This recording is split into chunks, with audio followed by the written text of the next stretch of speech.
Bismillahirrahmanirrahim. Assalamualaikum warahmatullahi wabarakatuh. Alhamdulillahi rabbil alamin. Nahmaduhu wa nasta'inuhu wa nastaghfiruh. Wa na'udzu billahi min syururi anfusina wa min sayyiati a'malina. May yahdihillahu fahuwal muhtadi wa may yudlilhu falan tajida lahu waliyyan mursyida. Asyhadu an la ilaha illallah wahdahu la syarikalah wa asyhadu anna Muhammadan abduhu wa rasuluh alladzi la nabiyya wa la rasula ba'dah. Hadirin ikhwatu iman jemaah Majlis Tafsir Illiyin yang mudah-mudahan senantiasa diberikan hidayah dan maghfirah Allah Subhanahu wa taala. Kajian tafsir di Majlis Tafsir Illiyin pada kesempatan ini membahas surat Al-An'am ayat 153, halaman 149. Al-An'am ayat 153. Kita bahas tajwidnya dulu. Wa anna gunnah, nun bertasdid dibacanya gunnah. Gunnah itu mendengung, biar terdengar mendengung, tahan dua ketukan. Anna, ha mad badal,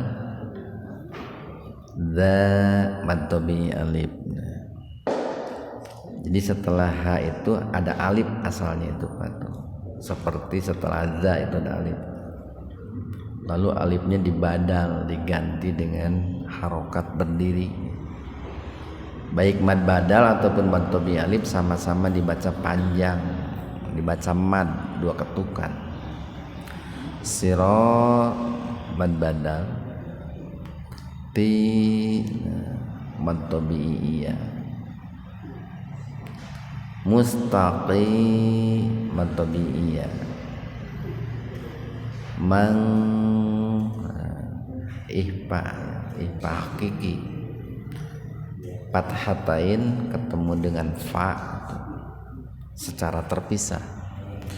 Jadi alifnya diabaikan saja itu Pak. Dibacanya samar itu, samar. Fattabi'u. Nah, kalau mau berhenti di situ itu ada wakaf silih atau sholat. Boleh berhenti tapi bagusnya bersambung. Kalau mau berhenti, haknya dibaca sukun. Fattabi'u.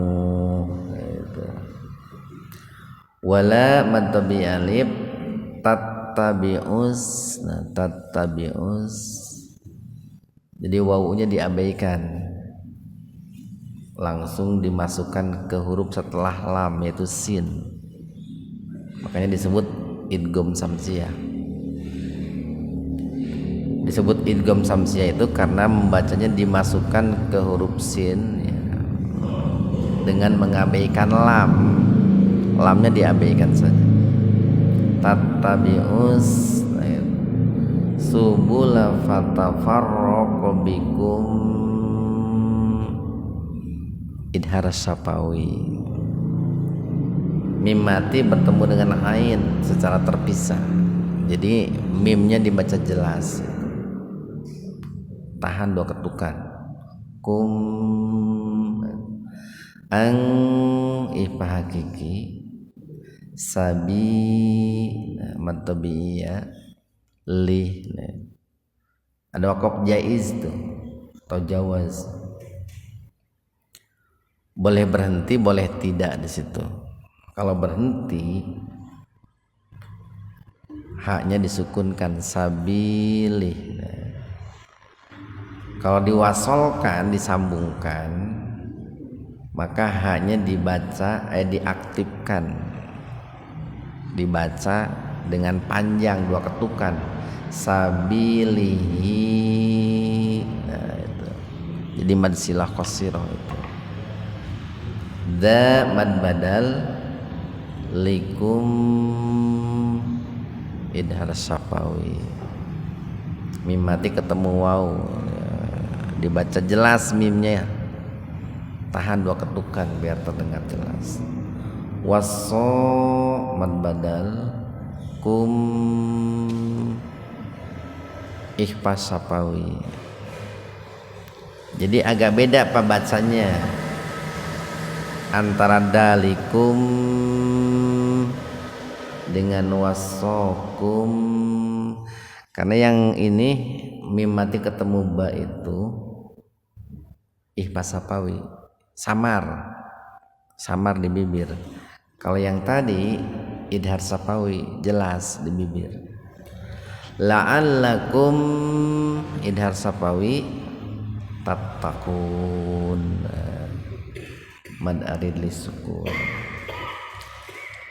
Ikhwanu fiddin arsyadakumullah.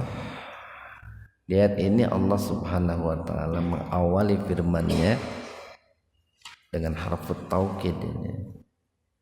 Wa dan anna, bahwasanya sesungguhnya. Ini kalau seandainya nggak ada wa, ini nggak ada huruf wa, itu inna itu Pak. Seandainya nggak ada huruf wa itu inna hadza. Tapi karena ada waw maka jadi fathah anna. Dan sesungguhnya hadza ini, nah ini semua gitu. Hadza itu kan ismul isyarah, itu satu kata yang berfungsi untuk menunjuk. Yang ditunjuknya itu biasanya dekat Pak, dekat. Kalau jauh itu dalika itu. Nah apa yang ditunjuk dengan kata hada ini? Itu 9 poin atau 9 larangan yang Allah sampaikan dalam ayat sebelumnya tuh 151 dan 152. Ada 10 larangan, baik dalam bentuk kalimat positif ataupun negatif, yang Allah sampaikan kepada kita melalui lisan Rasulullah sallallahu alaihi wasallam. Pertama, kita dilarang untuk mensekutukan Allah. Yang kedua, kita dilarang durhaka kepada kedua orang tua. Yang ketiga, kita dilarang membunuh anak. Yang keempat, kita dilarang atau diharamkan melakukan atau mendekati perbuatan keji. Yang kelima, kita diharamkan membunuh satu jiwa tanpa alasan yang dibenarkan. Yang keenam, kita dilarang mendekati atau memakan harta anak yatim dengan cara yang zalim. Boleh, tapi dengan cara yang baik, yang ihsan. Yang ketujuh, kita dilarang curang ya, baik dalam takaran, dan kedelapan ataupun dalam timbangan. Yang kesembilan, kita diperintahkan berbuat adil ya, ketika berbicara, atau dilarang curang dalam berbicara. Ya, bisa berdusta, itu curang dalam berbicara, atau bisa juga menghinakan ya, meremehkan, mencemooh ya, itu tidak adil dalam berbicara. Dan yang ke-10, kita diperintahkan menyempurnakan janji kita dengan Allah, atau kita dilarang berkhianat terhadap janji-janji kita kepada Allah. Nah, 10 poin tadi itu ditunjuk dengan kata hada. Nah, dan sesungguhnya ini semua gitu Pak, siroti. Nah, ianya itu kembali kepada Nabi Muhammad. Jadi kata Nabi Muhammad, siroti, jalanku gitu. inilah jalanku. Nah, itu semua adalah Islam, ajaran Islam. Kan di ayat 151 itu Nabi Muhammad menyeru orang-orang musyrik gitu Pak. Nah, setelah disampaikan 10 poin tadi baru ada kalimat pamungkasnya. Inilah jalanku gitu.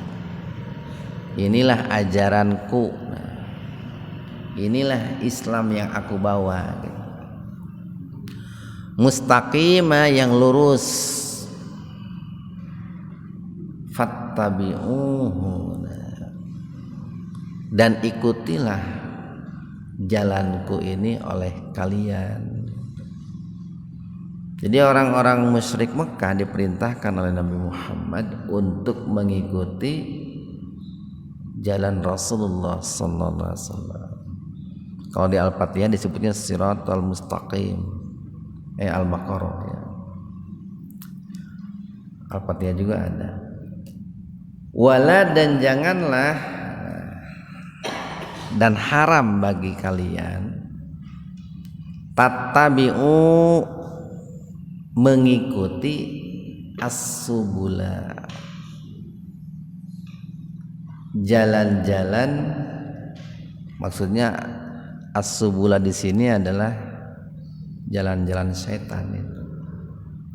Jadi ada perbedaan kata yang Allah gunakan ketika menyebut jalan yang lurus dengan jalan yang bengkok gitu. Ketika menyebut jalan hidayah dengan jalan kesesatan. Ketika menyebut jalan yang benar dengan jalan yang salah, ada perbedaan.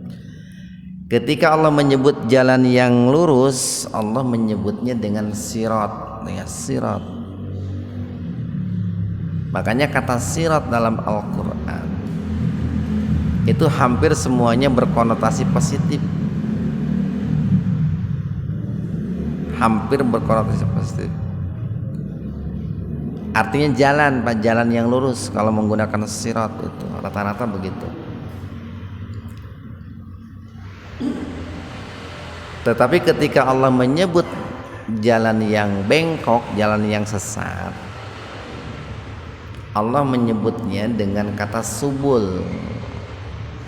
Subul itu bentuk plural, bentuk jamak dari kata sabil.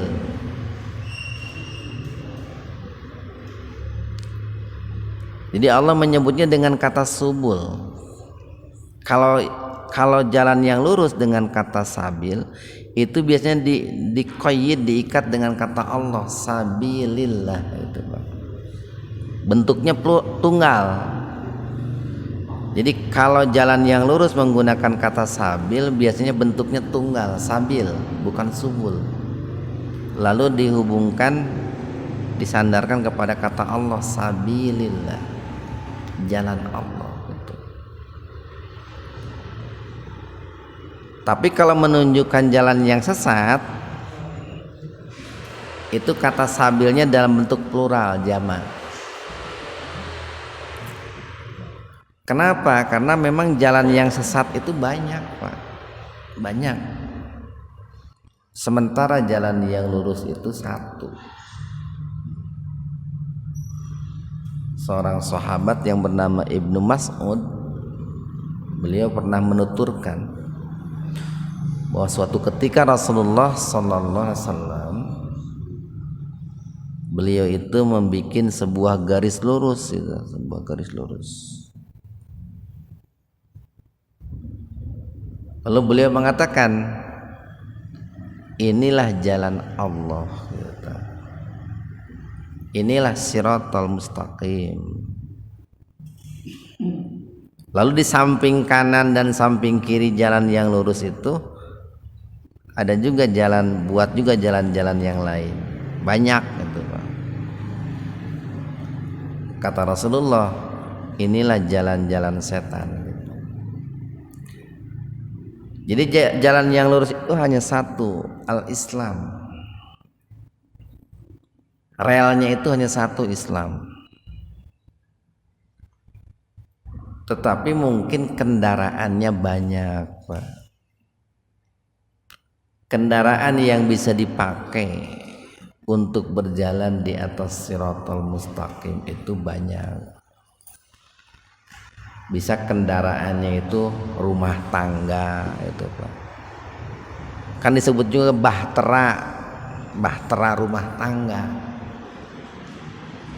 Nah kan rumah tangga itu adalah kendaraan yang harus dibawa berjalan di atas Shiratal Mustaqim. Bisa juga kendaraannya itu pekerjaan. Ibadahku adalah pekerjaanku. Jadi pekerjaan kita itu dibawa berjalan di atas rel Shiratal Mustaqim. Bisa juga nanti kendaraannya itu harta kita gitu Pak. Banyaklah kendaraan-kendaraan yang bisa kita bawa berjalan di atas Shiratal Mustaqim. Jadi kendaraannya banyak, relnya satu. Nah selain Shiratal Mustaqim, pasti itu adalah subulus sayatin, jalan-jalan setan. Jadi salah Pak kalau peribahasa mengatakan banyak jalan menuju Roma, kan sering diilustrasikan. Pokoknya mah nu penting mah kabeh menuju Allah. Kabeh agama ge menuju Allah, banyak jalan menuju Roma. Justru eta banyak jalan teh jadi salah teh Pak. Salah. Islam itu mengajarkan untuk menuju Allah itu hanya satu jalan. Cuman kendaraannya banyak gitu Pak. Bisa kendaraan harta, bisa kendaraan keluarga, bisa kendaraan pekerjaan, bisa kendaraan jabatan, macam-macam itu. Nah, kenapa kita diharamkan mengikuti jalan-jalan selain Shiratal Mustaqim? Fa nih, ada fa nih Pak nih. Fa-nya itu fa sababiyah ini Pak. Fa yang menunjukkan sebab akibat, fataparraqa itu.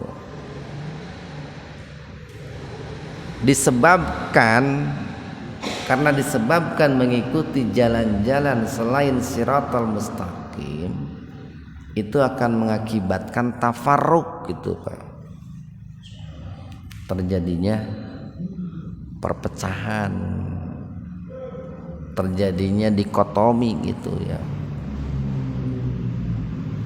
Bukan terjadi ikhtilaf, bukan, perpecahan Pak. Kalau ikhtilaf ya, sekalipun hadisnya diperdebatkan, itu kan rahmat. Ikhtilafu ummati rahmah itu. Perbedaan di kalangan umatku itu rahmat. Makanya perbedaan dengan perpecahan itu beda. Ikhtilaf dengan tafaruk itu beda. Kalau ikhtilaf Pak, dua orang atau lebih berbeda pendapat, tapi masing-masing punya argumentasi dalil, itu ikhtilaf. Kalau tafaruk, dua orang atau lebih berbeda, yang satu pakai dalil, yang lainnya tidak pakai dalil, pakai hawa nafsu. Dalil berlawanan dengan hawa nafsu, dalil PS hawa nafsu itu. Nah itu namanya tafarruq gitu Pak. Nah maka kalau seandainya nih ada perbedaan pendapat di kalangan umat Islam, perbedaan pendapat di kalangan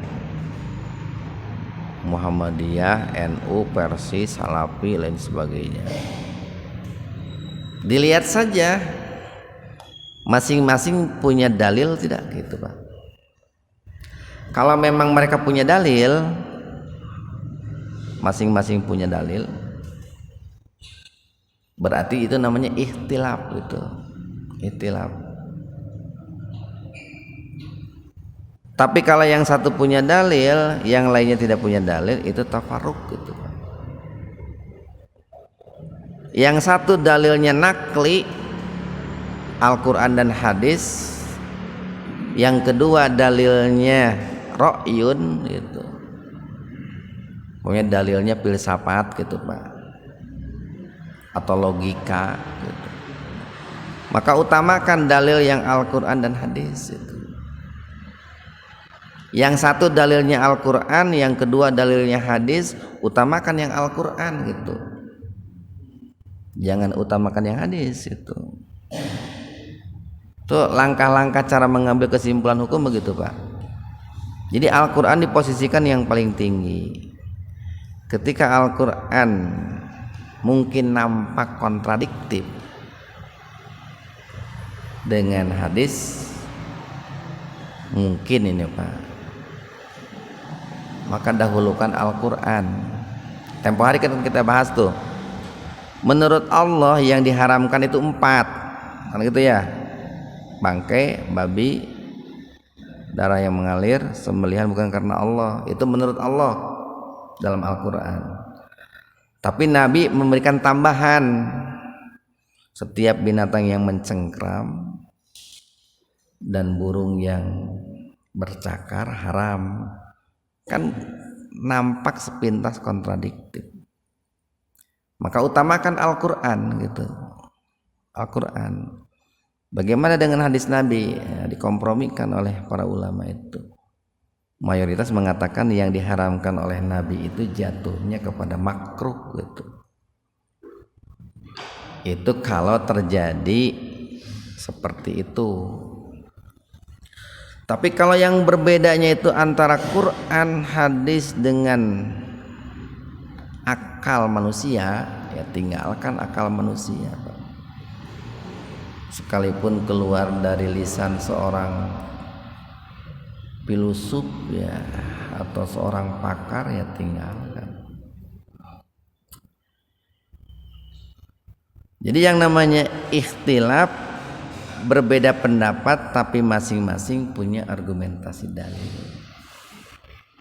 Nanti dalil itu tingkatannya beda-beda Pak. Kalau hadis nih, ada hadis yang sahih, ada yang hasan, ada yang dhaif. Ketika bertentangan hadis yang sahih dengan yang hasan, baik hasan tuh, maka ambil yang sahih Pak, ambil yang sahih, abaikan yang hasan. Kalau bertentangan hadis yang hasan, yang baik dengan yang dhaif, lemah, ambil yang hasan, tinggalkan yang dhaif gitu. Apalagi ya apabila terjadi perbedaan hadis yang sahih mutawatir. Mutawatir itu jalurnya banyak nih. Ada beberapa hadis yang menceritakan, membahas persoalan yang sama, redaksinya agak berbeda tapi substansinya sama. Itu mutawatir. Yang satu hadisnya mutawatir, yang kedua hadisnya ahad, satu jalur. Utamakan yang mutawatir. Nah itu kan harus belajar ilmu hadis kan di situ Pak. Jadi salah satu alasan kenapa kita dilarang mengikuti jalan selain sabilillah, selain siratal mustaqim, karena akan mengakibatkan tafarruq, akan mengakibatkan perpecahan, dikotomi gitu Pak. Bikum, ya, di antara kalian angsabilih, maksudnya ansabilillah, dari jalan Allah. Kalau perbedaannya metode Pak, masih bisa ditoleransi gitu.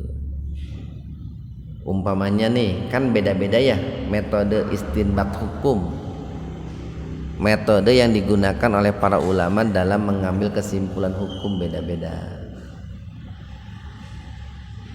Kalau NU nih Pak biasanya lebih suka mengambil dalil yang umum, NU itu. Kalau Persis lebih suka mengambil dalil yang khusus. Kulantaran nu kahiji umum nu kadua khusus nepikeun ka kiamat ge moal hese apa hese bakal menyatu Pak. Nu hiji umum atau nu hiji khusus. Tapi terkadang anu disebut terkadang teh jarang Pak. Terkadang NU pun mengambil dalil yang khusus. Kan jarang. Dan terkadang Persis pun mengambil dalil yang umum tapi jarang. Dua-duanya biasanya menggunakan dalil. Cuman tadi nu hiji dalilnya umum, nu kadua dalilnya khusus Pak. Makanya dalam hal ini kita harus bijak dalam menyikapi sebuah persoalan itu. Dilihat ini pakai dalil nggak gitu tuh. Pakai dalilnya umum katanya. Ini pakai dalil tidak? Pakai dalilnya khusus.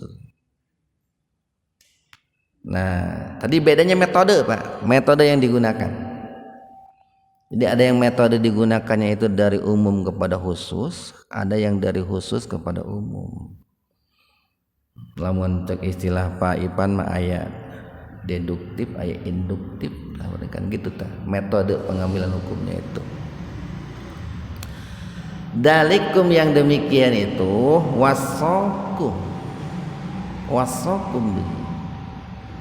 yang diwasiatkan kepada kalian tujuannya apa? La'allakum, agar supaya kalian tattaqun, menjadi orang yang bertakwa.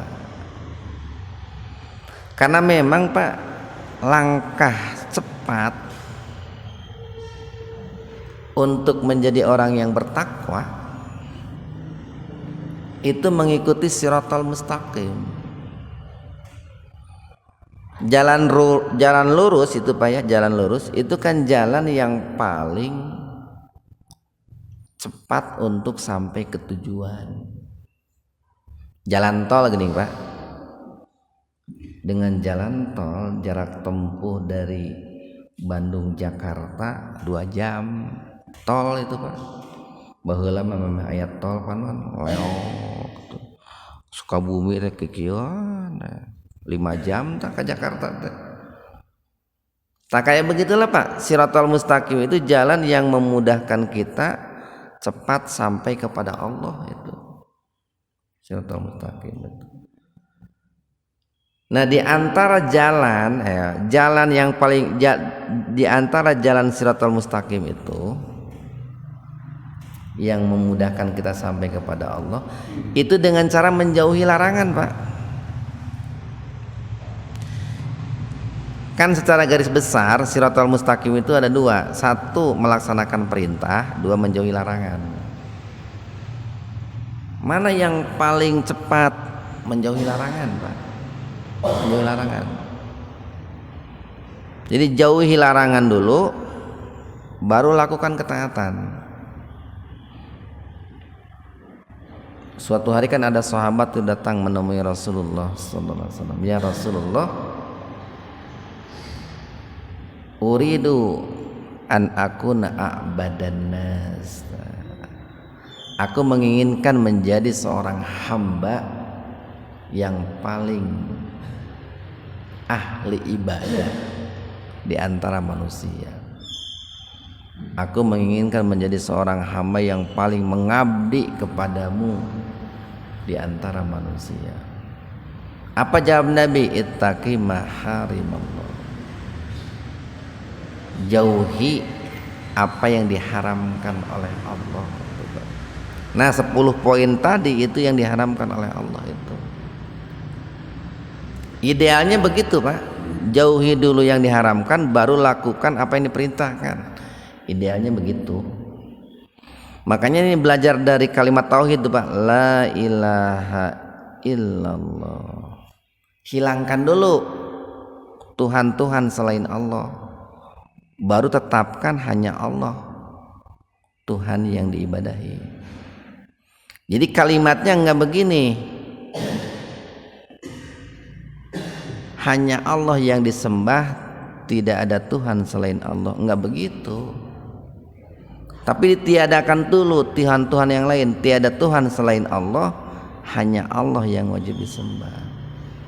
Itu menunjukkan bahwa tinggalkan yang haram dulu, baru lakukan yang diperintahkan. Walaupun mungkin dalam beberapa kasus bisa dibalik lah. Jadi seandainya ada orang yang suka korupsi, rajin korupsinya tuh, nggak usah disuruh kurban dulu Pak, nggak usah disuruh zakat dulu, tinggalkan saja korupsinya dulu. Kalau dia sudah meninggalkan korupsi, baru disuruh untuk berkurban gitu. Kenapa? Karena percuma dia berkurban kalau dia korupsi kan gitu. Kalau Abu Hanifah mengatakan orang seperti itu ibarat orang yang mencuci pakaian dengan air kencing katanya.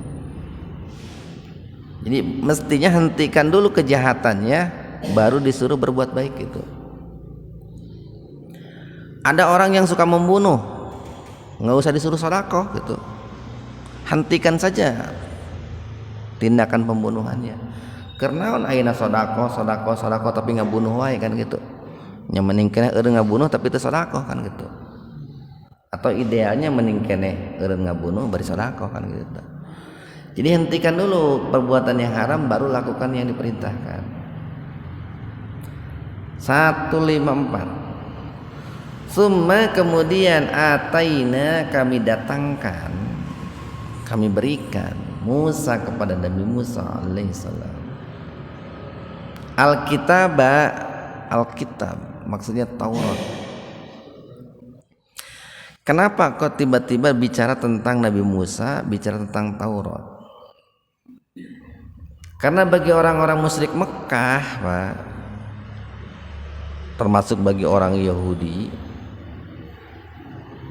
Nabi Musa itu adalah sosok yang begitu mereka kagumi, mereka banggakan. Agar nyambung Pak dengan nalar mereka, maka pembicaraan Nabi Muhammad itu dikaitkan dengan sosok yang mereka kagumi. Di Al-Quran biasanya kalau tidak dengan Nabi Musa, dengan Nabi Ibrahim gitu. Karena dua sosok itu yang paling dikagumi oleh, kalau Nabi Ibrahim biasanya oleh orang musyrik Mekah, kalau Nabi Musa oleh orang Yahudi dikaguminya. Allah bawa tuh nalarnya itu, pikirannya kepada sosok Nabi Musa. Apa fungsi daripada Taurat itu? Satu, tamaman ya, sebagai penyempurna alalladzi terhadap orang yang ahsan, berbuat kebaikan. Di Al-Quran itu ketika Allah menyebut menyempurnakan, terkadang menyebutnya dengan al-itmam, menyempurnakan itu. Kadang dengan al-ikmal. Al-itmam dan al-ikmal itu sama-sama bermakna menyempurnakan. Cuman bedanya kalau al-itmam itu menyempurnakan dalam hal keduniawian, urusan duniawiyah jasmania. Kalau al-ikmal itu berkaitan dengan urusan ukhrawiyah, batiniyah. Al-yauma akmaltu lakum dinakum. Nah itu Pak. Wa atmamtu alaikum nikmati. Nah itu. Ketika menyebut agama, Allah menyebutnya ikmal, akmaltu. Ketika menyebut nikmat, Allah menyebutnya atmamtu. Nah, akmala dengan atma itu, akmala dengan atmam itu, atau ikmal dengan itmam itu sama-sama artinya menyempurnakan. Cuman kalau ikmal menyempurnakan urusan agama, agama ini sudah sempurna gitu Pak. Islam ini sudah sempurna dengan diutusnya Nabi Muhammad itu. maka tidak perlu disempurnakan lagi gitu Pak. Tapi kalau nikmat duniawiyah mungkin orang kurang, maka Allah menggunakan itmam. Karena yang namanya nikmat jasmaniyah duniawiyah itu terus masih berlanjut. Makanya kita tidak perlu berdoa kepada Allah, ya Allah gitu, tambahkeun deui atuh ajaran Islam teh tong sakieu, teu perlu gitu. Nu aya wae geus teu kalakonan gitu. Tapi lamun kieu mah ya Allah tambahan deui pamajikan teh atuh teh eta meunang gitu. Eta urusan dunia Pak. Tapi agama tong minta ditambahan eta. Jadi ada ikmal, ada itmam. Itu yang pertama. Yang kedua, watafsila, dan juga sebagai penjelas secara terperinci, likulli segala syai'in sesuatu, li untuk kulli segala syai'in sesuatu. Itu fungsi kitab Taurat. Akan sedikit berbeda dengan Al-Quran. Kalau Al-Quran sifatnya global. Kenapa global? Karena kalau Al-Quran terperinci, nanti akan banyak persoalan-persoalan yang baru yang tidak terjawab. Makanya secara global nanti mengambil spirit dari ayat yang global itu. Nah, dengan keglobalan Al-Quran itulah makalah Al-Quran solihun likulli makan wa zaman, relevan itu di setiap waktu dan tempat. Nanti diperjelasnya oleh hadis Pak. Jadi Al-Quran global diperjelas oleh hadis, itu diperjelas lagi oleh konsensus para ulama, perkataan sahabat tabi'in gitu. Yang ketiga, wahuda, dan Taurat itu sebagai huda, petunjuk, sebagai jalan hidup.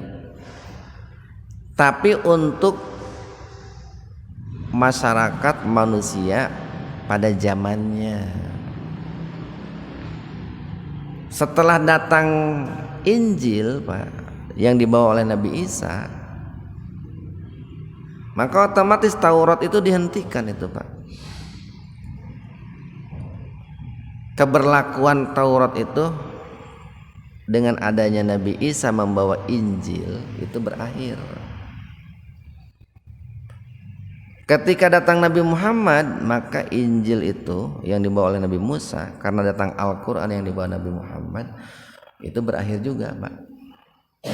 Jadi ada estafeta kenabian, kerasulan, yang mana mereka para nabi, para rasul itu diantaranya kan ada yang diberikan kitab suci. Kemudian yang keempat, warahmah, dan juga sebagai rahmat, sebagai bentuk kasih sayang Allah. Jadi ketika Allah turunkan Taurat, apalagi Al-Quran kepada kita, itu rahmat yang paling besar itu Pak. Ada kenikmatan yang sangat besar di antara nikmat-nikmat besar yang Allah berikan. Tidak ada Pak nikmat yang kecil, tidak ada. Semua nikmat itu besar karena datangnya dari Allah. Cuman ada nikmat yang berkaitan dengan jasmani kita, ada yang berkaitan dengan ruhani kita. Nah, nikmat yang berkaitan dengan ruhani itu nikmat yang sangat besar. Nikmat diturunkannya hujan itu besar Pak. Tapi nikmat diturunkannya Al-Quran, diturunkannya para nabi, para rasul, itu jauh lebih besar.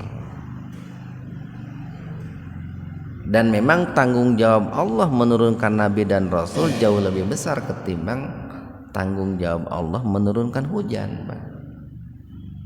Hujan itu kan dominannya untuk memenuhi tuntutan jasmani kita.